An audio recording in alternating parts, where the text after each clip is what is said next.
一個擁有14億人口、擁有全球第2大經濟體、擁有200多萬常備軍的超級大國，怎麼可能說沒就沒？這不是痴人說夢嗎？這種話我們是不是已經聽了幾十年？可北京的紅牆不還是好端端的立在那裡嗎？你的質疑非常合理，所以請先別急着下結論，因為今天我們要做的不是去販賣恐慌，也不是去渲染某種一廂情願的劇本，我們要做的是把這3大預言連同他們背後真實存在的地緣政治壓力一層一層的剝開，再放在一起对照，我們会看到他們之間驚人的吻合之處，也會誠實的面對他們各自的破綻和那些落空的記錄，然後我們一起来回答那個真正關鍵的問題：為什麼偏偏是2027年？為什麼這麼多互不相干的人都在這一刻同時感到了某種山雨欲來的不安？我們先從最硬的那一塊講起，也就是西方戰略界的那把時鐘。這其實就是第一個預言，一個沒有半點神秘色彩，卻最讓五角大樓睡不着覺的預言。事情要追溯到2021年，當時一位美國海軍上將在國會作證時提出，未來幾年之內，北京可能就具備了武力改變台海現狀的能力。這個時間段後來被很多人稱為危險之窗。緊接着在2023年，當時的中央情報局局長更進一步透露，根據情報判斷，最高領導人已經要求解放軍在2027年之前做好打一場成功軍事行動的準備。請注意，他說的是做好準備，而不是一定會動手。但這句話一出口，2027年这個數字就像一根刺，深深扎進了整個印太地區的神經。從那以後，無論是美國的智庫，還是日本和印度的研究機構，在分析中國問題時，都會反覆把2027年當成一個重要的坐標。那為什麼大家會這麼緊張？因為這幾年解放軍在軍備上的動作確實一刻沒停。為了具備跨海作戰的能力，他們把好幾個陸軍旅改編成了2棲作戰部隊，海軍接連下水了能夠搭載大批士兵和裝甲車輛的新型2棲攻擊艦，還在建造一種更大型，甚至能夠起降無人機的全新艦種。同時，他們手上還握有好幾種特殊的登陸平台，據說可以在沒有港口的情況下，硬生生在灘頭架起通道，把部隊和重裝備送上岸。當你把這些拼圖擺在一起，你就能理解為什麼那麼多分析師會盯着2027年不放。因為從硬體上看，這支軍隊確實在朝着某個時間點全速衝刺。不過，真正的軍事專家會告訴你，攻打台灣絕不是電影裡那種千軍萬馬一擁而上那麼簡單。橫渡那道又寬又急的海峽，發動一場現代化的2棲登陸，是人類戰爭史上難度最高的軍事行動之一。一旦失敗，對任何一個政權來說都是滅頂之災。所以越來越多的分析認為，北京真正可能採取的未必是那種孤注一擲的全面入侵，而更可能是一種溫水煮青蛙式的策略。比如用大規模的軍事演習進行封鎖式的恫嚇，這幾年那種圍着台灣轉圈的演練我們已經看了不少。比如用各種游走在戰爭邊緣的灰色地帶手段，不斷的施壓、消耗、試探對方的底線。換句話說，比起一口吞下，慢慢的擠壓，逼着對方在不知不覺中就範，才是成本最低的選項。而這種策略恰恰意味着，所謂的2027年未必是一個會聽到炮聲的年份，卻可能是一個壓力被推到極限的年份。可是，這把時鐘到底準不準呢？這恰恰是我們要保持清醒的地方。就在2026年，也就是我们现在所處的這一年，情況其實出現了非常微妙的反轉。美國情報界在最新的年度威脅評估報告裡明確寫道，中國領導層目前並沒有制定在2027年攻打台灣的計劃，也沒有一個固定的統一時間表。與此同時，戰略圈裡還流傳着一個更耐人尋味的細節。就在2026年年初，那位被外界視為軍中第2號人物的最高將領，突然被指控嚴重違紀違法而落馬。有分析認為，這位將領之所以出事，恰恰是因為他不認同2027年這個時間點，他覺得倉促開戰根本不可行，更傾向於把目標推遲到更遠的2035年。你看，這是不是非常諷刺？一邊是外界拿着2027年大做文章，另一邊卻是中國軍隊內部因為這個時間表而人頭滾滾。而台海的另一條線索也讓2027年顯得格外微妙。這幾年台灣內部的政治板塊也在悄悄移動，主要的在野黨換上了新的領導人，並且擺出了更願意和北京對話的姿態。據說北京方面已經同意接待這位在野黨主席登陸訪問，雙方圍繞着所謂的9·2共識，似乎要重新搭起一座溝通的橋梁。於是有人推測，如果這條對話的管道真的能運作起來，北京也許就有了一個按兵不動的理由，至少會把任何激烈的動作推遲到台灣下一次大選的結果揭曉之後。也就是說，2028年那場選舉反而可能成為一個比2027年更關鍵的閘門。你會發現，所謂的2027年，與其說是一個會爆炸的日期，不如說是一個壓力高度集中的區間。所以這第一個預言真正告訴我們的，並不是哪一天會打仗，而是一種結構性的緊張已經逼近了臨界點。一個權力高度集中的體制，在經濟下行、外交承壓、軍隊內部反覆清洗的多重夾擊之下，正在進入一個極不穩定的階段。要知道，目前絕大多數嚴肅的中國問題專家其實並不認為北京會在2027年貿然動武，超過80%的學者都對這種劇本投了反對票。戰略家們不是在算命，他們是在讀數據，而數據顯示，未來這幾年確實是這個體制最脆弱的窗口期。記住這個結論，因為接下來那2個帶着神秘色彩的預言講的其實是同一件事，只是換上了另一套語言。現在我們把目光轉向第2個預言，轉向那位我們都很熟悉的英國預言家帕克。這些年，他每到歲末都會發布對全世界的預測，而中國始終是他最關注的主題之一。在他最新的一輪預言裡，帕克用了一個非常重的詞，他說我們正在見證中國共產黨走向終結的開端。注意，是開端，不是終點。他描繪的畫面是這樣的，這個龐大的國家未來不會永遠是那條噴着蒸汽向前狂奔的巨龍，相反，它會從內部開始鬆動，最終分裂成若干個規模較小的政治實體，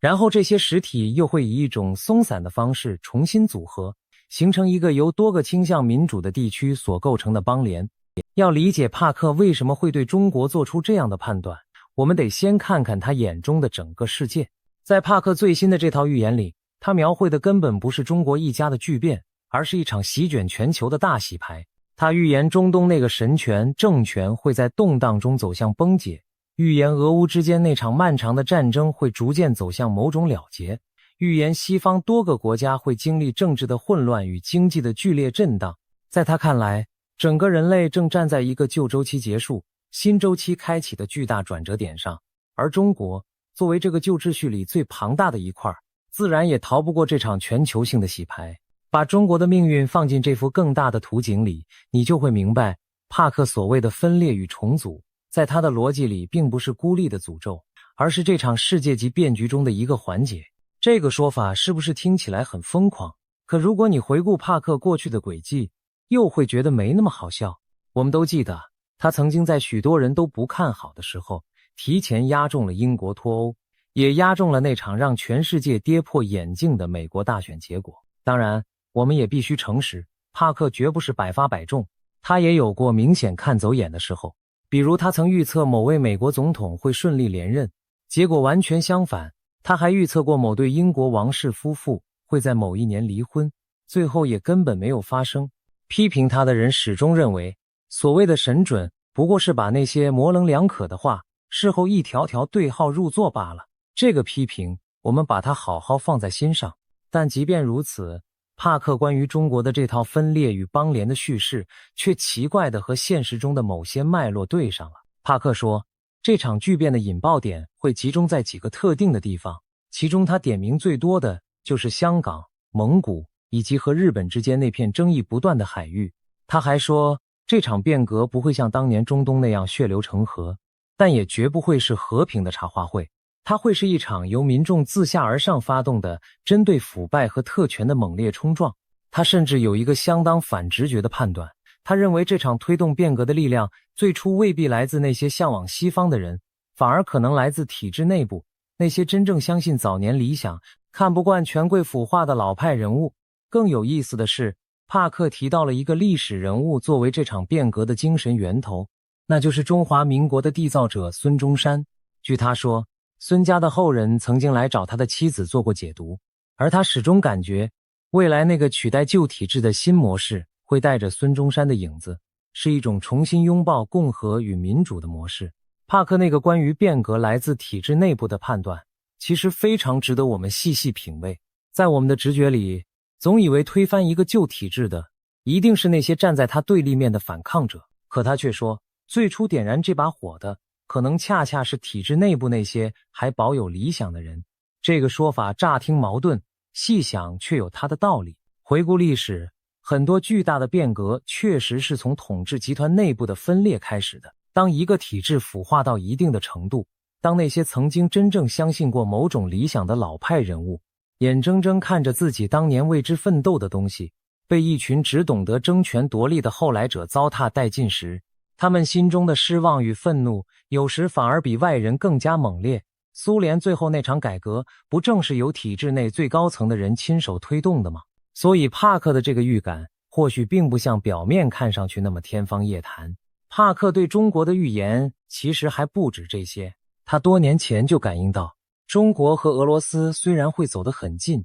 但這段關係並不牢靠，未來很可能會因為軍火買賣，因為對印度的態度而出現裂痕，最終分道揚鑣。他還反復強調過一個經濟層面的判斷，他覺得這個世界正漂浮在一個巨大的金融泡沫之上，無論是某些加密貨幣，還是被過度追捧的科技股，總有一天會啪的一聲破掉。而這場經濟層面的崩塌，恰恰可能成為壓垮舊秩序的最後一根稻草。他甚至認為，從更長遠的尺度看，印度經濟會逐漸超越中國，而西藏的命運也會隨之改變。帕克的這套方法，據說有相當一部分來自古印度那種神秘的納迪葉占卜，這當然會讓嚴謹的人嗤之以鼻，但你不得不承認，他拼出來的這幅圖景，竟然和許多冷冰冰的經濟與地緣分析遙遙地呼應了起來。講到這裡，我們必須停下來，認真地回答一個問題：把一個統一了幾十年的大國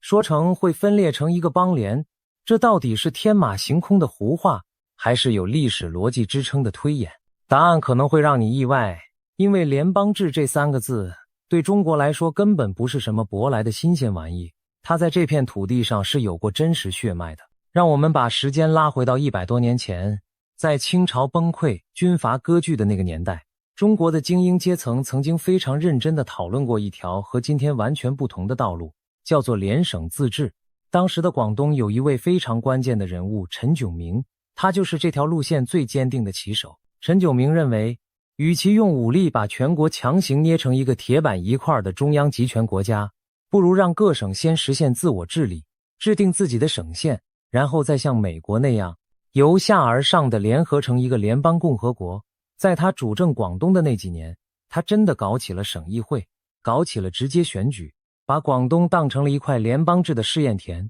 湖南當年也起草過自己的省縣，喊出過湖南自治的口號。當時還有像章太炎這樣的大學者在背後為這種省自治的構想搖旗吶喊。甚至在更早的辛亥年間，革命黨人給新國家擬定的一個半官方譯名就叫做中華联省，而孙中山本人最初的头衔翻譯過來也帶着聯省這個概念。可惜的是，這條聯邦制的道路最後輸給了武力統一的路線。陳炯明和孫中山因為這個根本分歧，在1922年徹底決裂，從此聯省自治的構想被掃進了歷史的角落。但他從來沒有真正死去。到了第二次世界大戰期間，甚至有一張在美國繪制的戰後世界新地圖，把未來的中國描繪成一個叫做中華聯邦共和國的存在。而許多年後，那位後來獲得諾貝爾和平獎的人權人士，在他起草的那份著名憲章裡，依然鄭重地呼籲中國應該建立一個聯邦共和國。更有趣的是，據一些退役的高层官員透露，就連北京和上海的某些智庫私下裡也研究過非洲坦尚尼亞那種一個國家两部憲法的特殊聯合模式，琢磨着能不能套用在兩岸或者中国內部的整合上。你看，從陳炯明到今天，聯邦制這條暗流在中國的地下其實已經流淌了整整一個世紀。所以當帕克說出邦聯這個詞的時候，他無意間觸碰到的是一段被刻意遺忘卻從未真正斷絕的中國記憶。而且，如果我們把目光從歷史拉回到當下，會發現一個更驚人的事實，那就是今天的中國在經濟層面早就已經是一種事實上的聯邦了，這是很多研究者的共識。改革開放以後，為了刺激地方拼經濟，中央把大量的財政和行政權力下放給了各省，搞起了所謂分灶吃飯的制度。各省為了自己的利益互相競爭，互相設防。地方上的實力派人物在國家權力的形成過程中扮演着越來越重要的角色。換句話說，這個國家表面上是高度集權的，但在錢和發展這件事情上，廣東有廣東的算盤，上海有上海的打算。每一塊富庶的地方其實都經營着自己半獨立的經濟王國。一旦頂層的控制力出現裂縫，這些早已習慣自己當家做主的地方會走向何方，真的很難說。也許有人還是覺得一個大國分裂這種事太遙遠了，那麼請讓我們把目光投向並不算遙遠的歷史。就在30多年前，這個世界上還存在着另一個超級大國，它同樣幅員遼闊，同樣擁有令人膽寒的核武庫，同樣由一個信奉同一種主義的政党牢牢掌控。它的名字叫蘇聯。在它最強盛的時候，幾乎沒有人相信它會在短時間內倒下。西方的情報機構也好，內部的官員也好，絕大多數人都認為它會千秋萬代的存在下去。可結果呢？就在短短幾年之間，這個龐然大物轟然解體，分裂成了10幾個獨立的國家，而且整個過程出乎意料的迅速。耐人尋味的是，蘇聯在名義上也是一個由多個加盟共和國組成的聯邦。歷史一次又一次地告訴我們，一個看起来堅不可摧的龐大結構，它真正的崩潰往往不是緩慢的滑落，而是在某個臨界點上的驟然斷裂。再往前看，那個統治中國近300年，曾經何等不可一世的大清王朝，最後的崩塌也不過是幾個月之間的事。所以，永遠不要因為一個東西龐大，就理所當然地認為它不會倒。歷史學家在研究蘇聯和東歐那場驟變的時候，發現了一個非常深刻的規律，叫做偏好偽裝。意思是說，在一個高壓的體制底下，幾乎每一個人都學會了隱藏自己內心真實的想法。他們在公開的場合高喊着擁護的口號，私底下卻可能早就充滿了不滿。從表面上看，這個社會萬眾一心，堅如磐石。可實際上，這種表面的穩定是極其脆弱的，因為沒有人知道，在自己那位沉默的鄰居心裡，到底藏着多少同樣的不滿。一旦某個偶然的事件讓人們突然發現，原來不滿的不只是我一個人，原來身邊這麼多人都和我想的一樣，那麼長期被壓抑的情緒就會在一瞬間像雪崩一樣傾瀉而出。昨天還看似堅不可摧的高牆，可能在短短幾周之內就轟然倒塌。這就是為什麼集權體制的崩潰往往是突然的，是出乎所有人意料的。這裡面也包括那些身處權力頂端的統治者自己。當我們把這個規律對照到今天那個習慣了報喜不報憂，習慣了人人自危的體制時，是不是又多了一分理解？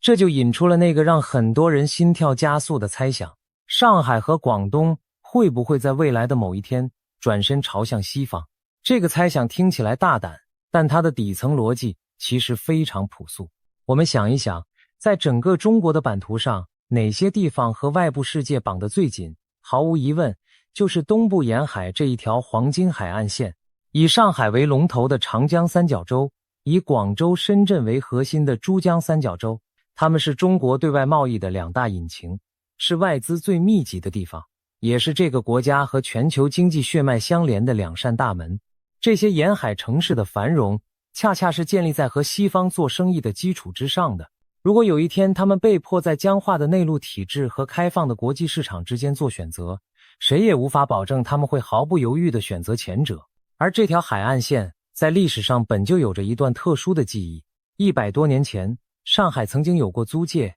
有過萬國商埠的繁華，廣州一帶也曾是中国最早對外通商的窗口。這些地方的骨子裡天然就帶着一種開放、務實、重商，並且眼睛習慣向外看的氣質。他們和內陸那些以農業為主的省份，無論是經濟結構還是思維方式，都存在着巨大的差異。如今的粵港澳大灣區更是把廣州、深圳、香港、澳門這些最國際化的城市捆在了一起，活脫脫就是一個面向世界的超級經濟體。所以一些觀察者會做出這樣的推演：一旦中央的控制力出現鬆動，這些最有錢、最開放、最依賴國際市場的沿海地區，會不會率先選擇一條更務實的道路，重新擁抱西方主導的貿易與秩序，從而和那個僵化的內陸體制漸行漸遠？這當然只是一種推演，但它並非毫無根據的空想，它建立在中國內部那條真實存在的沿海與內陸的深刻裂痕之上。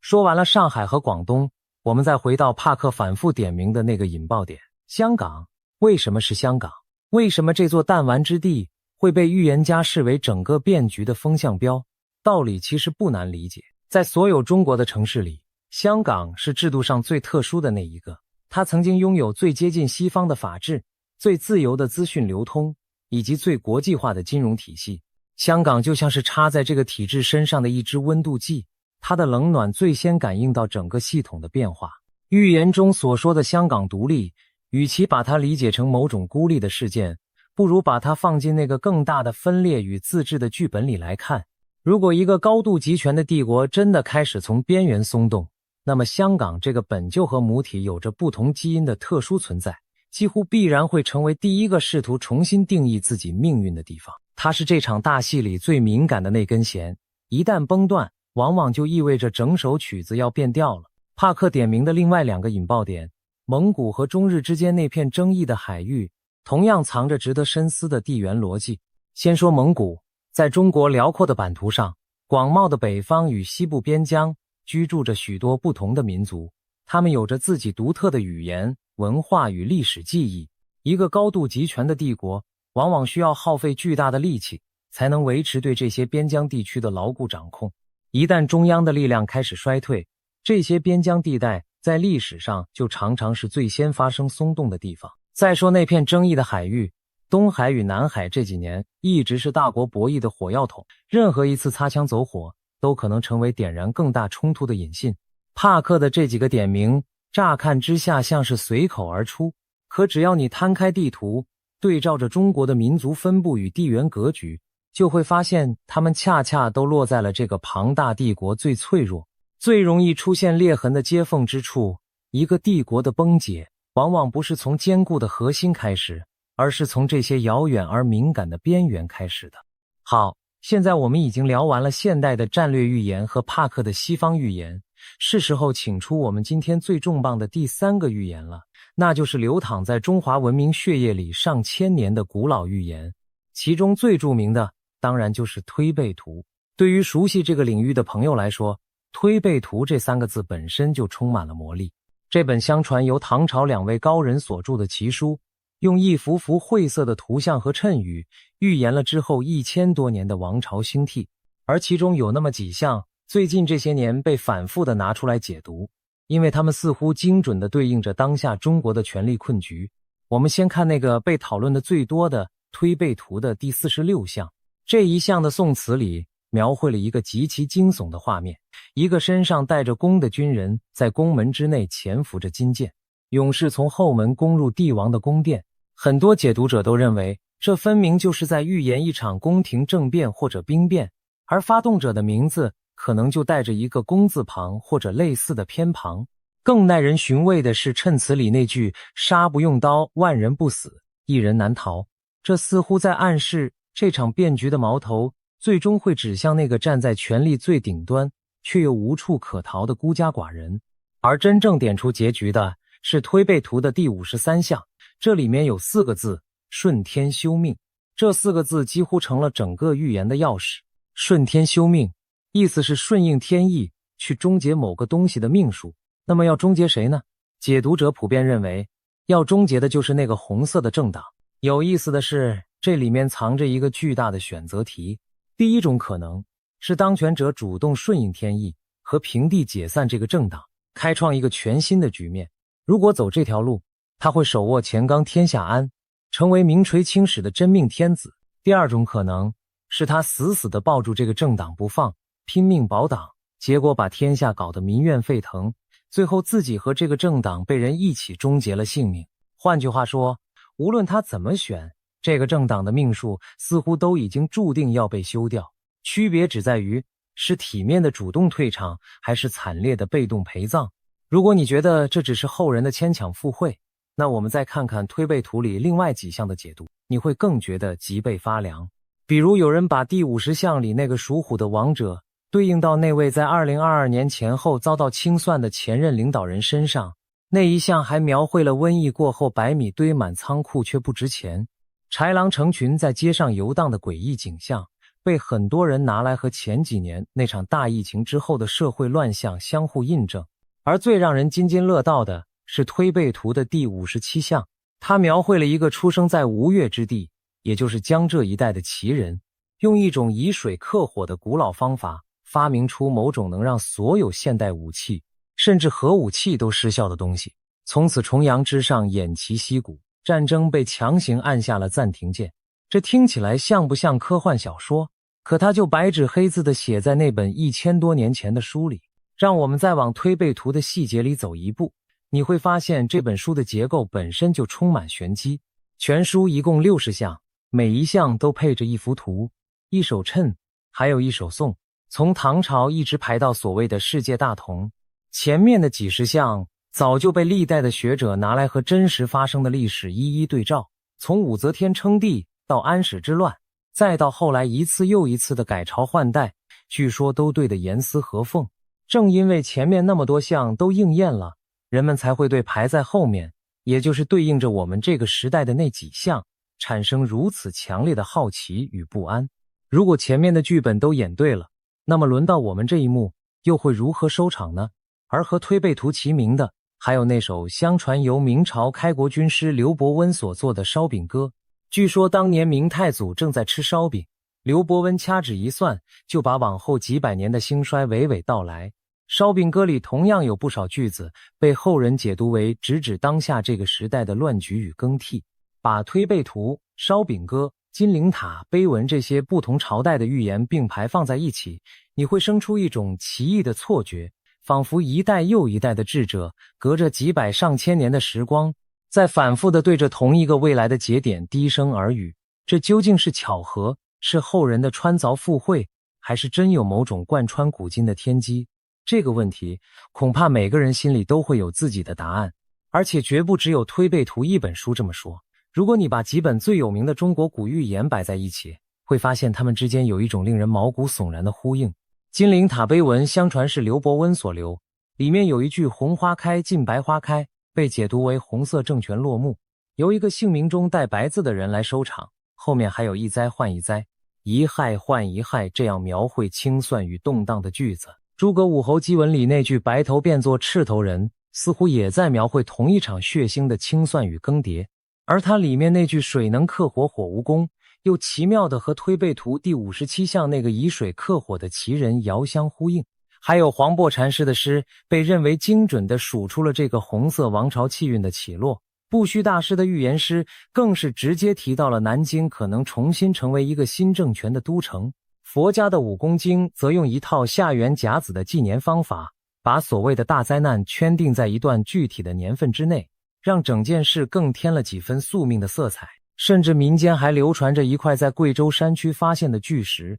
據說那塊石頭已經有2億多年的歷史，在500年前崩裂的斷面內部，竟然天然顯現出幾個排列整齊的大字，被解讀為某種驚人的預兆。不同朝代、不同作者、不同的載體，卻像是在拼一塊同樣的拼圖，都指向了那個紅色時代的終結與一個新格局的誕生。值得玩味的是，這些古老的預言在今天的中國本身就是一塊相當敏感的禁區。就拿那塊在貴州山區被發現的奇石來說，它一度被當地當成一處奇景，吸引了大批好奇的遊客前去觀看。可是當石頭斷面上那幾個天然形成的大字，它的含義被越來越多人私下解讀之後，這件事就变得不再那麼簡單了。一塊據說有着2億多年歷史的石頭，偏偏在500年前崩裂，偏偏在斷面內部顯現出那樣排列整齊的文字。這種巧合本身就足以讓人浮想聯翩。對於一個努力維持着無神論官方敘事的政權來說，這類無法用科學輕易解釋，又恰好觸及政治神經的現象，無疑是一種微妙的尷尬。你會發現，越是強調自己掌握了絕對真理的權力，往往越是害怕這些來自民間、來自古老傳統的難以掌控的聲音。講到這裡，最讓人感到一絲寒意的，其實還不是這些預言本身，而是一個被多方消息來源提到的細節，那就是最高領導人自己可能恰恰非常相信這些古老的預言。早在10多年前，外泄的一份美國外交電文裡就提到，這位領導人深信佛家的超自然力量，相信氣功和某種神秘的力量。而到了2023年，當他突然大力清洗火箭軍的時候，有非常了解內情的消息来源透露，一個重要的原因竟然是因为他真的害怕预言。據說因為古老預言的圖像裡有手持弓箭射擊的場景，他認為這和火箭相對應，於是出於恐懼，把整個火箭軍的高層都換掉抓了起來。你想想看，這是何等魔幻的場景！一個對外高舉無神論大旗的政權，他最高的掌舵者卻在夜深人靜時，為了1000多年前的幾句讖語而寢食難安。其實在中國的歷史上，帝王身邊有高人輔佐，帝王相信天命與預言本來就是一種常態。從這個角度看，這位領導人的恐懼反而透露出一種古老而真實的東方邏輯。在這些古老預言裡，還埋着一條特別溫暖也特別耐人尋味的線索。有解讀認為，大約在1995年前後，有某種承載着中華文明根脈的東西悄悄地從中國走向了海外，然後在海外生根發芽，開枝散葉，整整發展了30年。而這段在海外傳承的文明根脈，最終的使命是要在舊體制崩塌之後，再重新傳回中國的土地，去重建這個民族的精神家園。這個解讀是不是準確，我們無從證實，但它至少透露出這些預言的一個共同底色，那就是他們所描繪的，並不僅僅是一場血腥的崩塌，而更像是一場破而後立的重生。預言裡那個新生的政權，往往被描繪成回歸傳統、回歸文化，甚至和那面青天白日的旗幟產生某種微妙聯繫的存在。那麼問題來了，一個英國預言家的通靈，一群戰略分析師的推演，1000多年前唐朝方士的讖語，這三者明明來自完全不同的世界，使用着完全不同的方法，為什麼會在中國的未來這件事情上產生如此驚人的交集？難道這真的是某種冥冥之中的天意嗎？在我們被這種神秘感徹底征服之前，必須給自己潑一盆最理性的冷水。因為如果我們只講吻合不講破綻，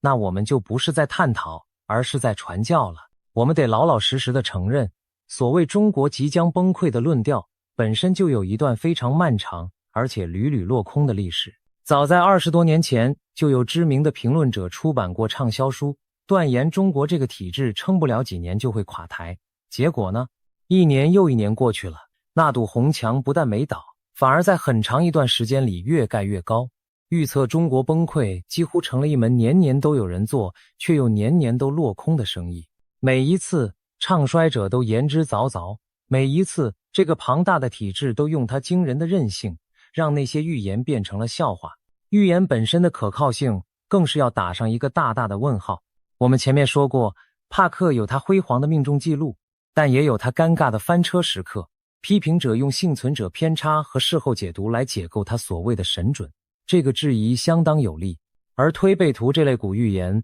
問題就更明顯了。他的文字本身極度模糊，給後人留下了無限的想象空間，於是每一代人都能從裡面讀出符合自己時代的答案。唐朝的書怎麼可能預知到一個現代政黨的具體作為？這在嚴謹的人看來，根本就是一種牽強附會的文字遊戲。同一句讖語，在不同的歷史時期被安到了完全不同的人頭上，這本身就說明了它的彈性有多大。至於那把2027年的戰略時鐘，我們也已經看到，連美國情報界自己最新的判斷都是沒有時間表。絕大多數的中國問題專家根本不認為北京會在2027年貿然動武。所以，如果你期待我在這裡給你一個斬釘截鐵的結論，告訴你中華人民共和國一定會在2027年消失，那我會讓你失望，因為那是不負責任的。歷史從來不是一道有標準答案的填空題。一個龐大的政權，它的韌性往往遠遠超出外界的想象，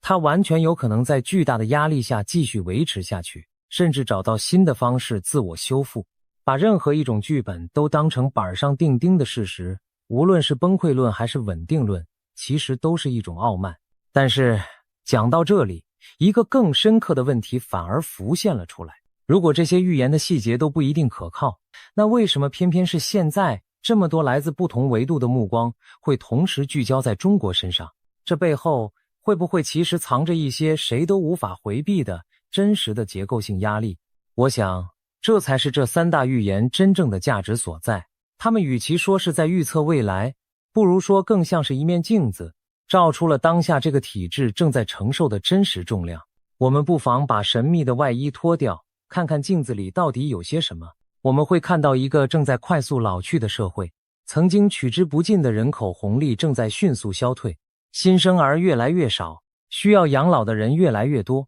整個社會的活力被一點點抽走。當年那項嚴格的生育政策留下的後遺症，正在這一代人身上集中爆發。一對年輕夫婦的肩上，往往壓着4位老人和自己孩子的重擔。我們會看到一個增長明顯放緩的經濟，曾經高歌猛進的房地產陷入了泥潭，無數家庭一輩子的積蓄被牢牢套在了一棟棟賣不掉的房子上。許多地方政府背負着沉重的快要喘不過氣的債務，那些靠賣地撐起來的財政，如今地賣不動了，窟窿卻越來越大。而年輕人則面臨着前所未有的就業壓力，寒窗苦讀10幾年，畢業卻找不到一份像樣的工作。這種失落正在悄悄地侵蝕着一整代人對未來的信心。與此同時，越來越多有錢人想方設法地把財富轉移到海外，這種無聲的逃離本身就是一種最誠實的投票。我們還會看到一個高度依賴單一強人，卻又遲遲沒有明確接班安排的權力結構。當所有的權力都集中在一個人身上，這個系統看起來無比強大，但它也變得無比脆弱，因為它失去了自我糾錯的能力。一旦最頂端出了任何問題，整個結構都可能瞬間失去重心。我們更會看到一支在反覆清洗中人心惶惶的軍队，那些本應是國之柱石的高級將領，一個接一個的落馬。這種內部的恐懼和不信任，正在悄悄地侵蝕着這台龐大機器的根基。再加上始終高懸在頭頂的台海問題和日益緊張的外部環境，所有這些壓力疊加在一起，就構成了我們這個時代真實的底色。讓我們把鏡頭再拉近一點，看看那個被稱為灰犀牛的房地產困局，因為它幾乎牽動着整個中國經濟的神經。在過去20-30年裡，買房幾乎成了中國家庭積累財富的唯一信仰，房價只漲不跌，仿佛是一條天經地義的鐵律。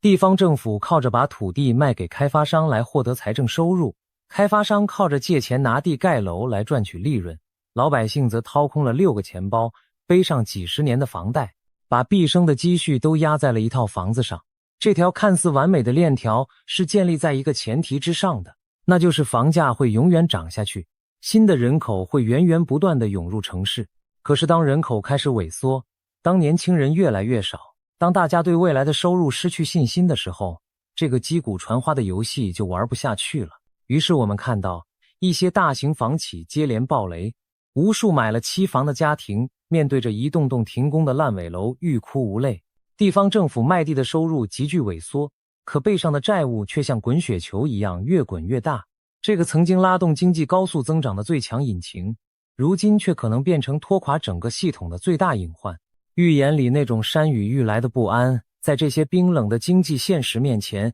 突然就有了具體而沉重的分量。在所有這些結構性的壓力裡，還有一個现象特別值得我們留意，因為它是一種用腳投票的真實民意。這幾年，在中國的年輕人之間，悄悄流行起2個很有意思的詞，一個叫躺平，意思是既然怎麼努力都買不起房，看不到向上流动的希望，那乾脆就降低欲望，不買房，不結婚，不生育，用一種消极的方式來對抗這個讓人喘不過氣的系統。另一個詞更直接，叫潤，這個字取自英文離開的諧音，說的是想方設法地離開這個國家，移民到海外去尋找另一種人生。當一個社會裡最有活力、最有創造力的年輕一代開始集體地選擇躺平或者潤的時候，這個信號其實比任何一份經濟數據都更值得警惕，因為它意味着這個體制正在悄悄地失去最寶貴的東西，那就是人心，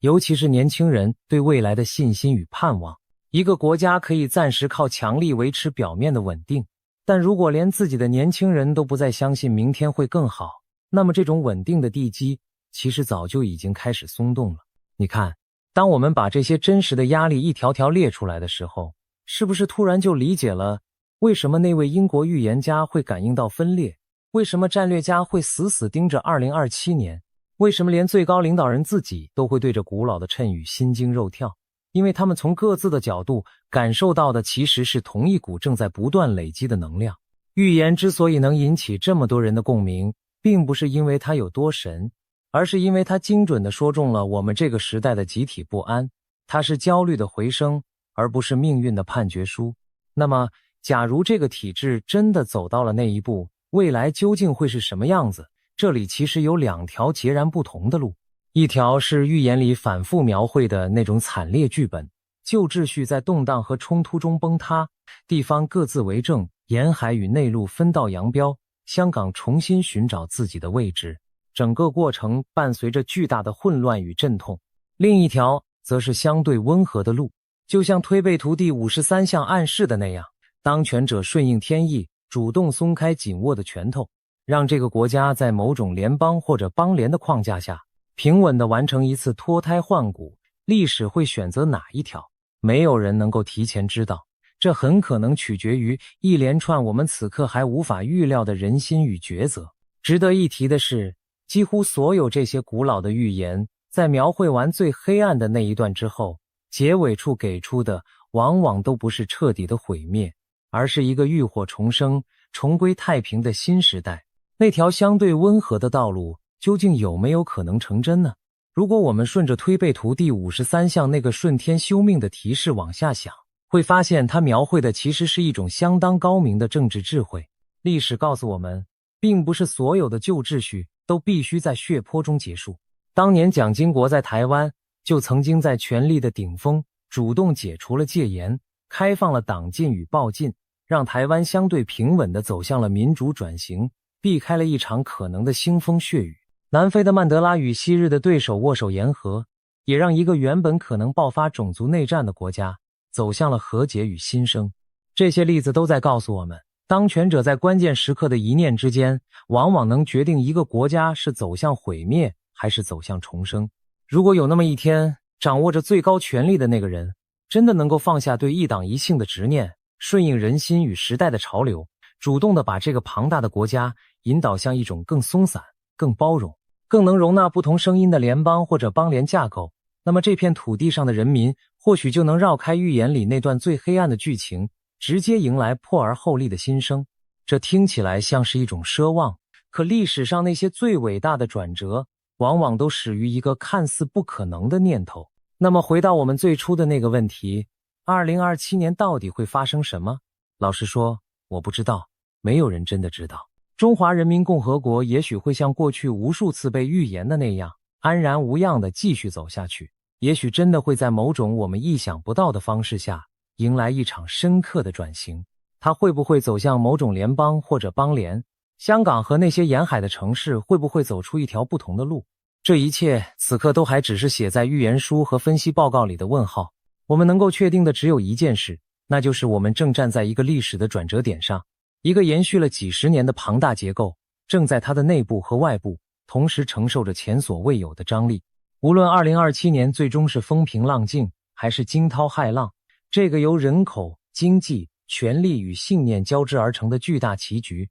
都正在以我們肉眼可見的速度悄悄地改變着它的模樣。預言也好，分析也罷，他們真正提醒我們的是不要把眼前的一切理所當然地當成永恆。所以與其去焦慮地等待某一個具體的日期，不如讓我們保持一份清醒的關注。預言是迷人的，但歷史終究是由千千萬萬個真實的人在真實的壓力之下一步一步走出來的。2027年究竟會成為一個被反复驗證的神奇預言，還是又一次落空的虛驚？沒有人能夠替我們回答。但無論最終的答案是什麼，有一點是可以肯定的，那就是我們正親身經歷着一段注定會被寫進史書的歲月。在這樣的大時代裡，最珍貴的或許不是預知未來的能力，而是一份不被恐慌裹挾，也不被狂熱沖昏頭腦的清醒。我們的每一次獨立思考，每一份對真相的耐心追問，其實都是在為自己，也為這個時代